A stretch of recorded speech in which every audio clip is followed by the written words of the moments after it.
자, 2024년 표어를 우리 한 목소리로 다시 한번 보도록 합시다.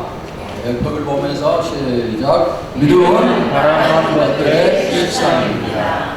자, 여기 실상이라는 단어가 두 가지 뜻이 있다고 그랬습니다. 어떤 뜻인가? 첫째는 확실한 보증이라는 뜻이에요. 믿음은 우리가 바라는 것들에 대해서 확실하게 하나님이 보증을 해주십니다. 올해 여러분들이 또 저도 많은 것을 바라고 있는데 이 모든 것 하나님이 확실하게 보증해 주심을 믿으시기를 바랍니다. 그 다음에 두 번째 뜻은 이미 확보되었다, 그런 뜻입니다. 우리가 바라는 것들이 이미 확보가 됐어요. 이미 준비가 됐습니다. 하나님이 앞으로 준비하시는 게 아니고 지금 준비를 이미 해 놓으셨습니다. 그러니까 2024년에 우리 교회와 여러분이 바라는 것들을 하나님이 보증해 주시고 준비해 놓으셨고, 이제 우리가 해야 될 일은 뭘까요? 그것을 찾아서 내가 누리는 일만 남았음을 믿습니다. 여러분들이 올해 많은 것을 찾아서 누리시기를 축원합니다. 자, 지난 시간에 아벨의 예배에 대해서 말씀을 드렸습니다. 여러분이 예배에 대해서 말씀을 들으면서 오늘 예배 드리는 자세는 상당히 달라졌으리라 그렇게 생각을 합니다. 이 시간에 드리는 예배가 지난 시간 들었던 말씀처럼 그 자세 가지고 드리고 예배에 승리하시기를 바랍니다. 자, 오늘은 믿음장 시리즈 세 번째 시간인데 에녹에 대한 내용입니다. 이 세상의 모든 사람들의 삶을 요약하면 세 가지로 요약을 할 수가 있습니다. 첫째는 낳고, 두 번째는 이러이러하게 살다가, 세 번째는 죽었더라. 이 세 가지 단어로 요약이 됩니다. 모든 인류는 공통적으로 시작과 끝을 가지고 있어요. 낳고 죽었다. 이게 공통적인 면입니다. 그런데 내가 낳는 것은 내 마음대로 되는 게 아니에요. 또 죽는 것도 내 마음대로 되는 게 아닙니다. 또 내가 더 살고 싶다고 해서 더 살 수 있는 것도 아니에요. 태어나고 죽는 것은 하나님이 주관하십니다. 우리의 생사, 이것은 하나님이 주관하시는 하나님의 뜻대로 이루어지십니다. 하나님이 앞으로 우리에게 얼마나 더 많은 삶을 주실지 우리는 알 수 없습니다. 자, 여러분 한번 생각해 보세요. 몇 년 더 살고 싶습니까? 몇 살까지 살고 싶냐? 한번 솔직하게 하나님 앞에 한번 말씀해 보세요. 몇 년 살고 싶습니까? 85년이요. 어떤 사람은 90살, 어떤 사람은 85, 하여튼 다양하겠지만은 앞으로 내가 얼마를 더 살 수 있을까? 10년을 더 살 수 있을까? 아니면 100년을 더 살 수 있을까? 우리는 몰라요. 내가 원한다고 해서 이루어지는 게 아니고 하나님이 그 시간을 주관을 하십니다. 하나님이 결정을 하십니다. 그러니까 낳고 죽는 것은 나와는 상관없어요. 하나님이 원하신 대로 하시는 겁니다. 그런데 두 번째, 낳고가 첫 번째고 두 번째가 이렇게 살았다. 이 두 번째는 내 자신에게 달려있어요.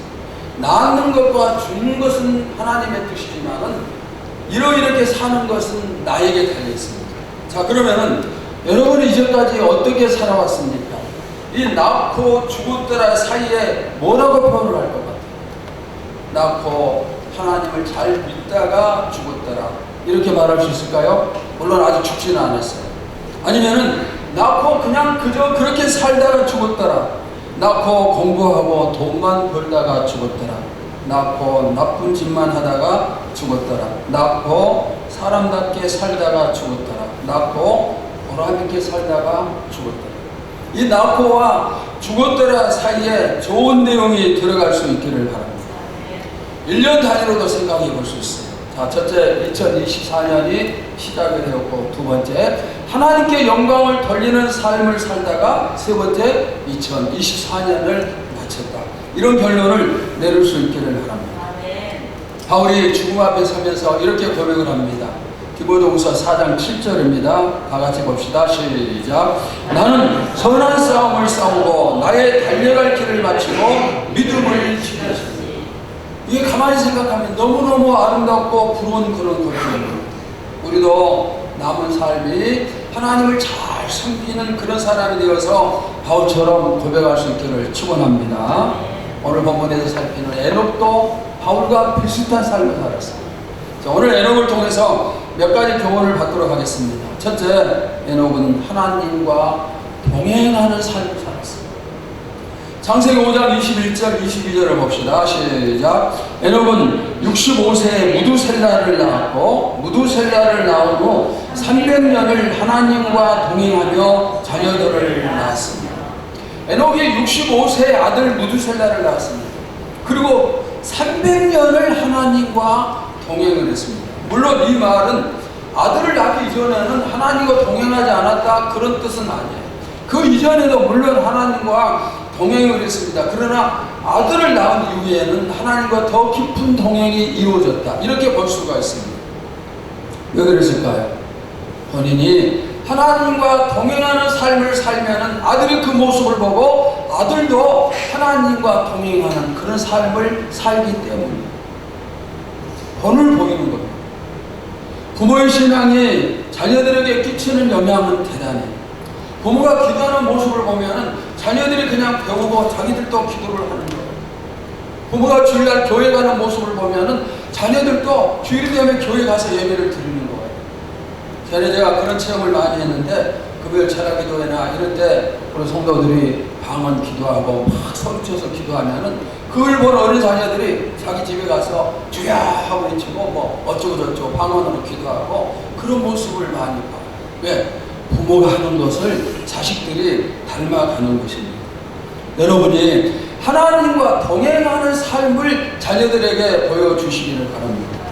그러면은 자녀들도 똑같이 하나님과 동행하는 그런 삶을 살고 또 부모가 하나님과 동행하면은 부모에게도 자식에게도 하나님이 복을 주시는 거예요. 성경에는 이 사실을 증명해 주는 말씀이 수없이 기록되어 있는데 그 중에 대표적으로 신명기 28장을 들 수 있어요. 자, 우리 다 같이 신명기 28장 1절을 봅시다. 내가 내 하나님 여호와의 말씀을 삼가 듣고 내가 오늘 내게 명령하는 그의 모든 명령을 지켜 행하면 내 하나님 여호와께서 너를 세계 모든 민족 위에 뛰어나게 하실 것이다. 28장은 1절부터 믿는 사람, 말씀에 순종하는 사람에게 어떤 축복을 주시는가 나오고 있는데, 근데 이 축복이 나에게만 적용되는 게 아니에요. 자, 다 같이 신명기 28장 4절도 봅시다. 시작. 내 몸의 자녀와 내 토지의 소산과 내 짐승의 새끼와 소와 양의 새끼가 복을 받을 것입니다. 여기 내 몸의 자녀, 부모가 하나님 말씀에 순종하면 자녀들이 복을 받아요. 하는 모든 일들에 복을 주신다. 바로 그런 말씀이에요. 자, 그러니까 우리 부모 가운데서 자녀들에게 복을 주고 싶지 않은 사람은 한 사람도 없는데 이 복을 자식들에게 주고 싶으면 어떻게 하면 돼요? 부모인 내가 먼저 하나님의 말씀을 사랑하고 그 말씀에 순종할 때 자녀들에게 축복이 연결이 되는 거죠. 근데 성경은 이렇게 말씀에 순종해서 복을 받는 내용만 있는 게 아니고 순종하지 아니했을 때 하나님이 주시는 저주의 말씀도 있어요. 자, 신명기 28장 15절에서 18절 교독합시다. 내가 만일 내 하나님 여호와의 말씀을 순종하지 아니하여 내가 오늘 내게 명령하는 그의 모든 명령과 규례를 지켜 행하지 아니하면 이 모든 저주가 내게 임하며 내게 이를 것이니 내가 성물에서도 저주를 받으며 내에서도 저주를 받을 것이요 또 내 광주리와 떡 반죽 그릇이 저주를 받을 것이요 내 몸의 소생과 내 토지의 소산과 내 소와 양의 새끼가 저주를 받을 것입니다. 자, 여기 18절 보시면 내 몸의 소생 누굽니까? 내 자식을 얘기해요. 내가 하나님께 순종하지 않으면은 내가 저주를 받는 것은 당연하지만 내 자식도 저주를 받고 내가 하는 모든 일, 뭐 소와 양의 새끼가 저주를 받고 이런 식으로 말씀하고 있습니다. 여러분, 누구를 위해서 신앙생활합니까? 먼저는 나를 위해서 신앙생활합니다. 내가 복을 받기 위해서 신앙생활하고 그 다음에는 우리의 자녀들이 복을 받기를 소원하는 겁니다. 물론 우리의 신앙의 목적이 이 세상에서 복 받는 것이 목적은 아니에요. 그러나 이왕이면 잘 믿고 나도 우리 자녀들도 복을 받으면 얼마나 좋겠어요. 내가 잘 믿어서 우리 자녀들에게 저주가 절대 임하지 않고 복만 임한다면 너무너무 좋지 않겠습니까? 바로 우리는 이렇게 우리의 자녀들 후손들에게 복을 물려주는 부모가 되기를 축원합니다. 자, 그러면은 에녹이 하나님과 동행함으로 인하여서 그의 아들이 받은 복이 무엇입니까? 에녹이 65세에 아들을 낳았는데 그 아들의 이름이 뭐였어요? 무두셀라. 자, 무두셀라가 받은 축복이 무엇입니까? 창세기 5장 25절에서 27절 함께 봅시다. 시작. 무두셀라는 187세에 라멕을 낳았고 라멕을 낳은 후 782년을 지내며 자녀를 낳았으며 그는 969세를 살고 죽었다. 여러분, 무두셀라 에녹의 아들이 무려 969년을 살았어요.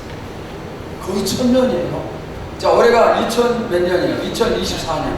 그러면 1000년 전은 언제? 1024년. 1024년이면은 조선시대가 건국되지도 않고 고려시대입니다. 네. 근데 고려시대부터 지금까지 이렇게 길게 살았어요. 얼마나 긴 세월입니까? 물론 당시에는 사람들이 700년, 800년, 900년을 살았습니다. 그런데 무두셀라는 우리 인류 역사상 최고로 오래 산 사람이에요. 구약 성경에서는 최고의 축복이 뭐냐면 장수. 오래 사는 것이 최고의 축복이었습니다. 그런데 이 최고의 축복을 에녹의 아들 무두셀라가 누렸습니다. 인류 역사에 있어서 무두셀라보다 오래 산 사람이 없어요. 왜 무두셀라가 이런 복을 누려요? 아버지 에녹이 하나님과 함께 했기 때문에 그 아들에게 축복이 임한 거예요. 참고적으로 무두셀라 다음으로 오래 산 사람은 962년을 산 야렛이라는 사람. 야렛도 962년에 살았어요. 성경을 살피면은 하나님과 동행했다는 사람들이 많이 나와요. 그 중에 한 사람이 노아인데, 자, 창세기 6장 9절을 봅시다. 시작. 이것이 노아의 조건이라. 노아는 의인이요 당대의 완전한 자라. 그는 하나님과 동행하였습니다. 자, 여기 노아도 하나님과 뭐 했어요? 동행했습니다. 노아는 의인이에요. 그 시대의 완전한 자입니다. 그러면 왜 노아가 이런 사람이 되었을까요? 이유는 하나님과 뭐 됐기 때문에? 동행했기 때문에. 우리도 하나님과 동행할 때 이 시대 의인이 되고 완전한 사람이 됨을 믿습니다. 하나님을 목사 삼아 그분과 동행하세요. 그러면 승리자가 돼요. 절대로 하나님으로부터 멀리 떨어지면 안 됩니다. 베드로가 예수님을 멀찍이 따랐을 때 어떤 일이 생겼어요? 예수님을 3번이나 모른다고 부인했던 그 사건이 생겼습니다. 주님을 목자 삼으시기 바랍니다. 그러면은 주님과 함께하게 됩니다. 주님은 어떤 경우에도 우리를 절대로 버리지 않으세요. 지금도 주님은 우리의 목자가 되셔서 우리를 인도하고 계십니다. 저는 요즘 기도할 때마다 시편 23편을 매일 암송을 하는데, 자, 시편 23편 1절이죠. 여호와는 나의 목자시니 내게 부족함이 없으리로다. 그가 나를 푸른 풀밭에 누이시며 쉴만한 물가로 인도하십니다. 그러면 이 암송하면 하나님이 나를 인도하십니다. 목자가 되셔서 나와 함께 하시니 느껴지고, 그러면 힘이 나요. 그런데 여기 나라는 말에다 우리 교회 이름을 붙여서 또 기도를 해요. 여호와는 천일교회 목자시니 천일교회 부족함이 없으리로다. 그가 천일교회를 푸른 풀밭에 누우시며 쉴만한 물가로 인도하시는다. 여러분도 이 하나님과 동행하시기를 바랍니다. 하나님은 우리를 반드시 좋은 곳으로 인도를 하십니다. 그분이 인도하시는 것은 푸른 풀밭이요 쉴만한 물가, 즉 젖과 꿀이 흐르는 곳입니다. 목자 되신 하나님이 앞으로도 여러분을, 또 우리 교회를, 우리 가정을 끝까지 좋은 곳으로 인도하심을 믿습니다.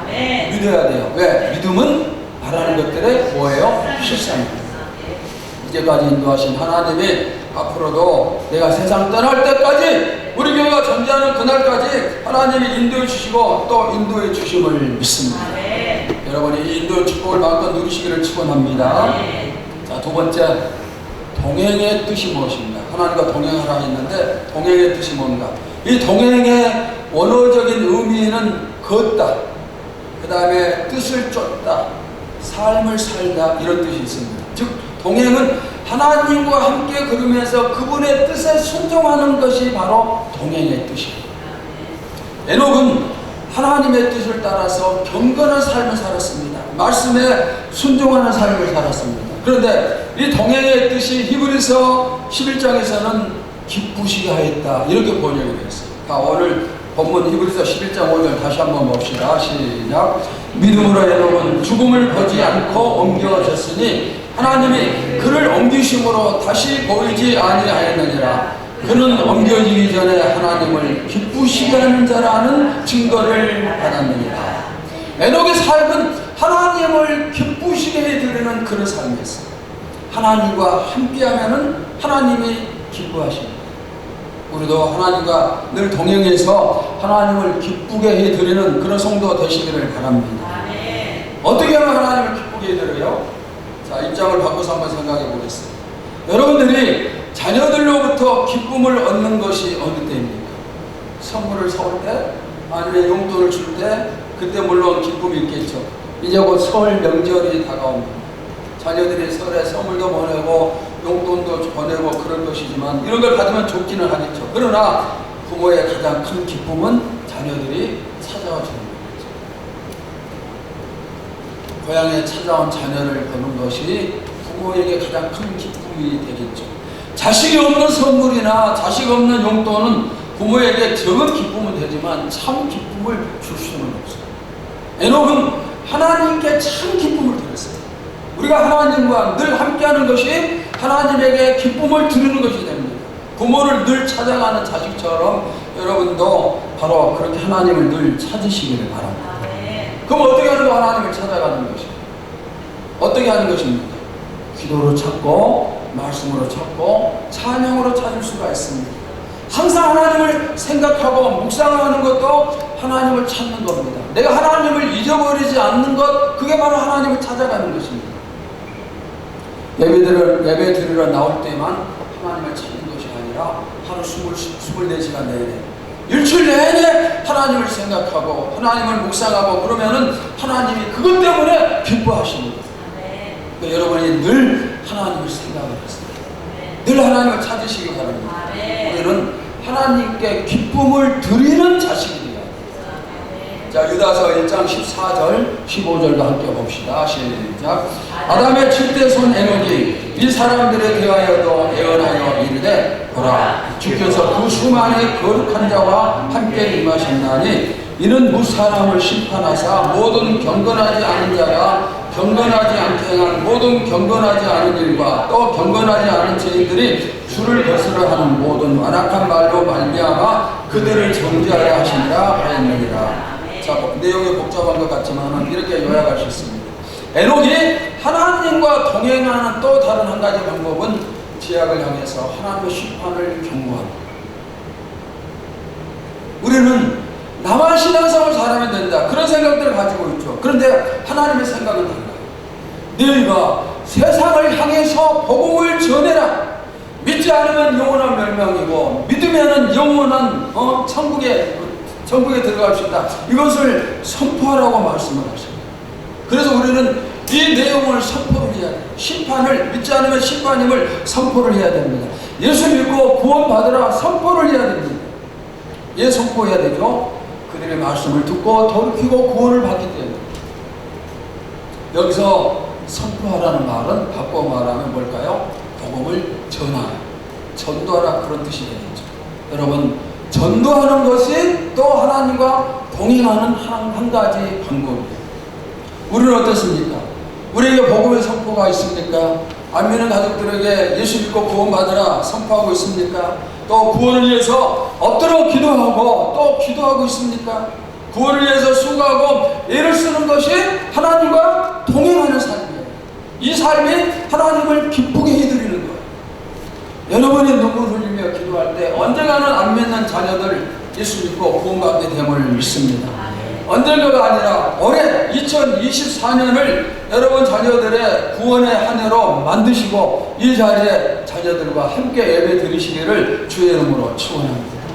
언제? 올해. 멀리 하지 마시고 올해. 한 영혼이 얼마나 귀한가. 예수님은 한 영혼을 위해서 십자가 지셨어요.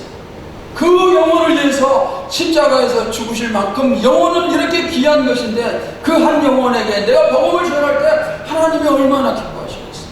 너무너무 좋아하신다는 사실입니다. 올해는 작년보다 더 열심히 전도하여서 하나님과 더욱더 가까이 동행하는 그런 한 해가 되시기를 축원합니다. 자, 우리 다 같이 찬양 한잔 하도록 합시다. 주님이여 이 손을 꼭 잡고 가셔서 주님이여 이 손을 꼭 잡고 가소서. 약하고 피곤한 이 몸을 폭풍우 물감속 해치사 빛으로 손잡고 날 인도하소서.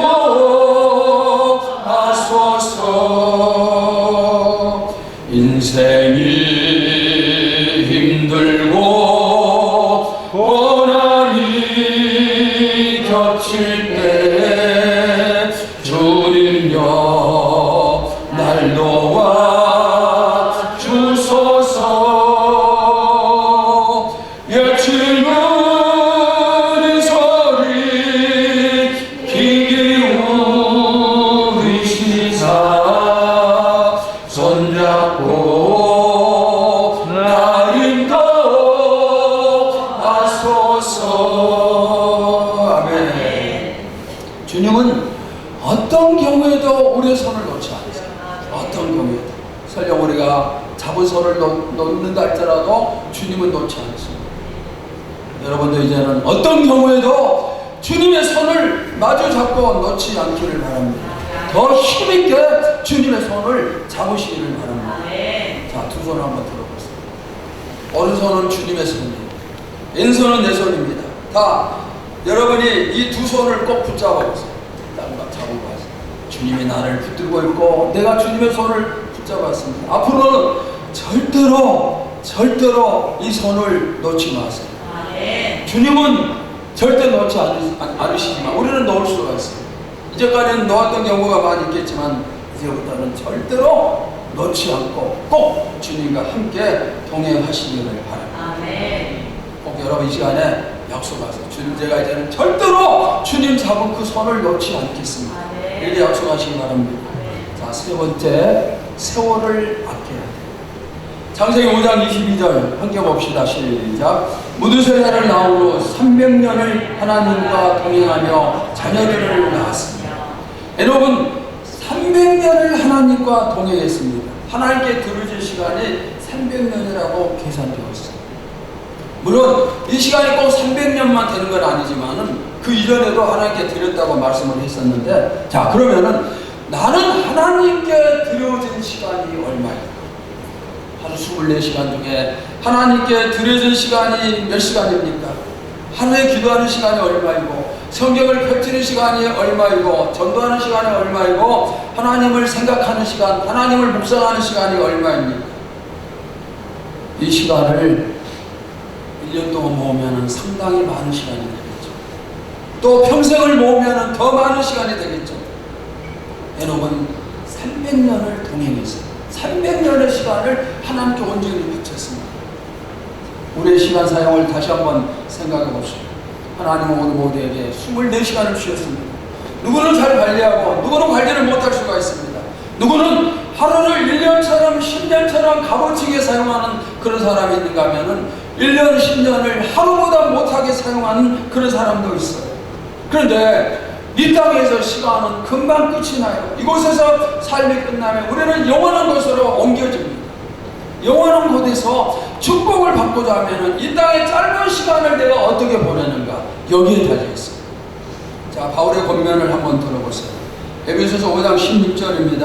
함께 봅시다. 시작. 세월을 아끼라. 때가 세월을 어떻게 하라? 아끼라는 겁니다. 우리에게 시간이 한없이 남아있는 게 아니에요. 정말 짧은 시간, 금방 끝이 납니다. 그러니까 이 시간을 아끼면서 잘 사용해야 돼요. 저도 여러분도 약간의 시간 차이는 있겠지만 전부 다 뭐예요? 죽어요. 다 죽습니다. 우리 중에 100년 뒤에 살아있을 사람이 있을까요? 모르겠어요. 의학이 발달해서 이제 지안이나 뭐 민기 이렇게 나이가 어린 학생들은 오래 그때까지 살 수 있을지 모르겠죠. 그런데 아마도 10년만 지나면 이 이 자리에서 우리가 보지 못할 사람들이 분명히 있을 수가 있습니다. 누구도 내가 오래 산다 장담할 수 없어요. 살고 죽는 것은 누구의 주권? 하나님이 그것을 정하십니다. 그래서 나에게 주어진 이 짧은 시간을 아껴야 됩니다. 잘 관리를 해야 됩니다.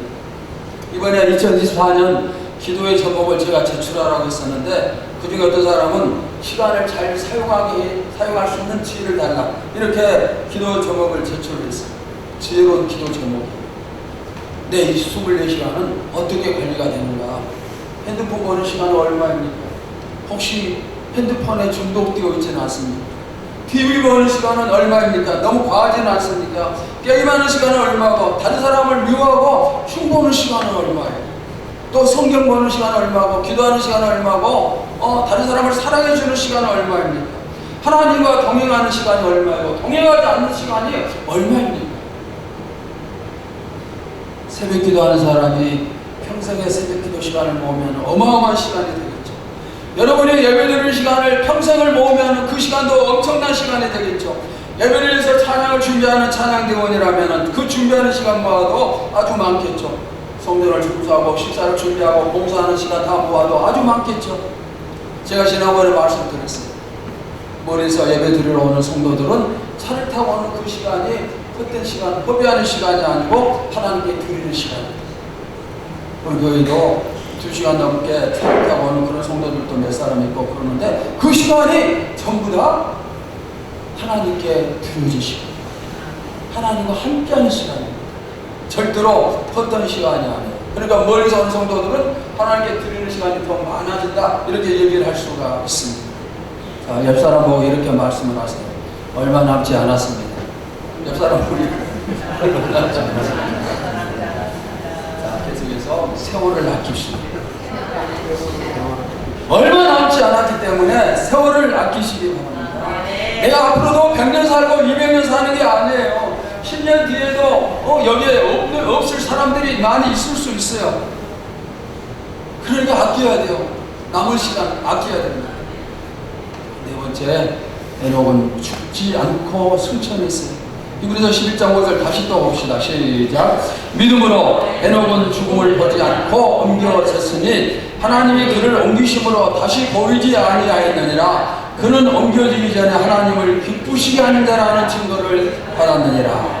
죽지 않고 하늘로 옮겨졌어요. 여러분 성경에 보시면은 죽지 않고 하늘에 바로 오른 사람이 몇 사람이에요? 2사람입니다. 자, 첫째는 누구? 에녹. 그 다음에 두 번째는 누구? 엘리야. 열왕기하 2장 11절을 봅시다. 시작. 2사람이 길을 가며 말하더니 불수레와 불말들이 2사람을 갈라놓고 엘리야가 뼈고리 바람으로 하늘로 올라가더라. 죽지 않고 살아서 하늘에 오른 사람이 성경이 2사람입니다. 제가 오늘 말씀하면서 처음에 말씀드렸죠. 이 세상의 사람들의 삶을 요약하면 3가지라고 했습니다. 자, 첫째는 뭐예요? 낳고, 두 번째는 이렇게 살다가, 세 번째 죽었다. 자, 에녹을 보면 첫째는 낳았습니다. 두 번째는 하나님과 동행하면서 살았습니다.